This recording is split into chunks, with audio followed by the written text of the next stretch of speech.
Guys, this is Cole, and in today's video I'm going to talk to you about everything that you need to grow a great plant.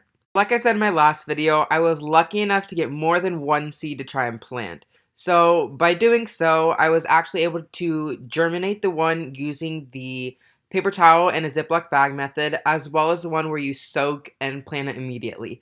And by doing so, I was able to test two different, I guess you could say, house types when planting my seeds as well. So I discovered that both of these different forms of houses for plants work great.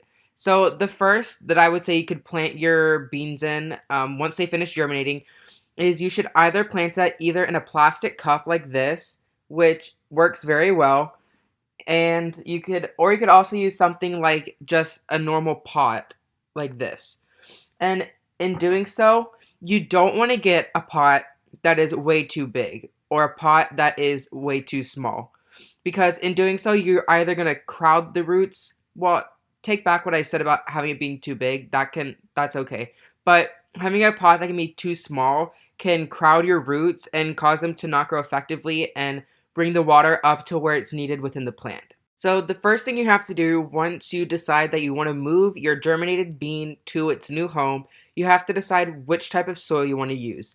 And for me, the best type of soil that it says to use, which is used by most gardeners and farmers, is known as loamy soil. And loamy soil contains silt, sand, and clay, and it has a higher pH value than most soils, and it's because it's created of organic matter, and it's a really dark colored soil.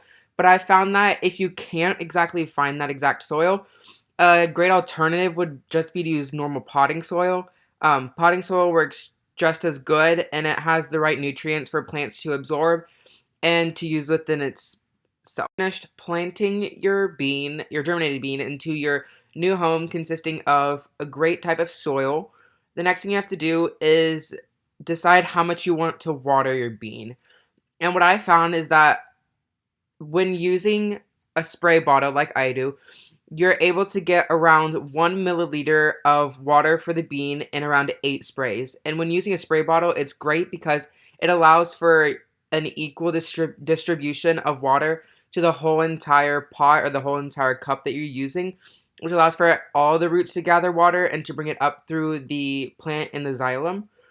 And so by doing so, I usually use around 8 to 16 sprays of the water bottle, and that's around 1 to 2 milliliters of water. Finish getting all the soil put into your pot and putting your bean into the soil and giving it a good spray. The next thing you have to do is to decide where you want to put your bean. And for me, during the germination process, I decided to put my bean using the Ziploc bag against the window. And by doing so, direct light was able to go through the glass and hit the beans. And the beans were able to grow very good. So that got me thinking that I decided to put my bean onto the porch of my house.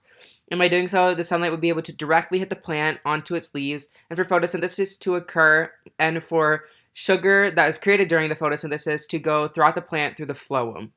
You got your bean in your pot and you're ready to go. All you got to do now is make sure to water your plant every morning right after you wake up and every night right before you go to bed. And make sure to set your plant out into the sun from, if you're a student, throughout your whole entire school day and up until around 6 o'clock. And on the weekends, make sure to do it from around 9 in the morning when the sun wakes up to around 6 at night so that your plant gets a good 9 hours of sunlight every day. If you guys found this video helpful, and if you did, make sure to like, rate, and subscribe, and I'll see you guys in the next video.